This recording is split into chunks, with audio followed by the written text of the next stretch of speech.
Tra i valori e i simboli della Repubblica, il valore della Costituzione, è stato questo il tema che si è dibattuto stamani all'Istituto Superiore Michele Foderà di Agrigento, che ha visto coinvolti gli alunni delle quinte classi. Ha portato il saluto la dirigente scolastica Patrizia Pilato e il cavalier Pietro Sicurelli dell'Ancri di Agrigento. Il regista Enzo Alessi ha coordinato gli interventi dei relatori presenti, il magistrato Salvatore Cardinale, il sociologo Francesco Pire, il controammiraglio Vittorio Alessandro, il docente di lettere Michele Rondelli. Oggi in realtà in particolare abbiamo coinvolto gli alunni delle quinte classi perché proprio in ottemperanza alle novità emerse con il nuovo esame di Stato riteniamo che parlare oggi di Costituzione sia un ulteriore servizio che noi diamo già alla nostra missione di educatori. Oggi collaboriamo con l'Associazione Nazionale degli Insigniti all'Ordine Cavalieri della Repubblica, che ha fortemente voluto questo incontro, diciamo accompagnato da questi illustri relatori, per parlare di quella che è la nostra casa comune. La Costituzione è per tutti noi ed è questo il messaggio che noi vogliamo trasferire e comunicare ai nostri ragazzi: la casa comune che racchiude quel patrimonio di valori, principi e regole su cui si informa la vita di ogni cittadino quotidianamente nell'ambito del suo agire. Pertanto stiamo ricordando oggi i nostri padri costituenti, stiamo ricordando anche, mi piace ricordare anche il nostro amatissimo Presidente della Repubblica, il quale nel suo discorso di chiusura dell'anno proprio si riferiva, attingeva a quello che era stato un intervento di Aldo Moro nell'ambito dell'Assemblea Costituente, per ribadire quanto la nostra Costituzione sia un tesoro da salvaguardare e una casa comune per tutti noi italiani. Addirittura l'ha definita pure una cassetta degli attrezzi,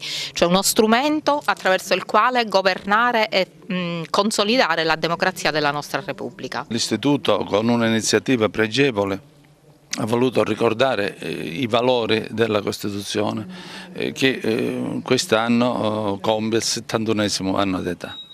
La Costituzione è ancora valida, deve essere in parte ancora applicata, sicuramente non ha bisogno di modifiche. Nella giornata si articola attraverso vari interventi su temi diversi, ma sempre nell'ambito del contesto della Costituzione. Io ho voluto ricordare come la Costituzione sia frutto del lavoro dell'Assemblea Costituente, a cui hanno partecipato anche alcune agrigentine illustri, l'onorevole Gaspare Ambrosini, l'onorevole Michele D'Amico, l'onorevole Fiorentino, il senatore Giosuè Fiorentino, l'onorevole Giuseppe Montalbano, il professore Raimondo Borsellino. Vuol dire questo che la provincia di Agrigento non è rimasta estranea a questo movimento di rinnovamento rappresentato proprio dall'Assemblea Costituente e poi dal prodotto che è stata la Costituzione.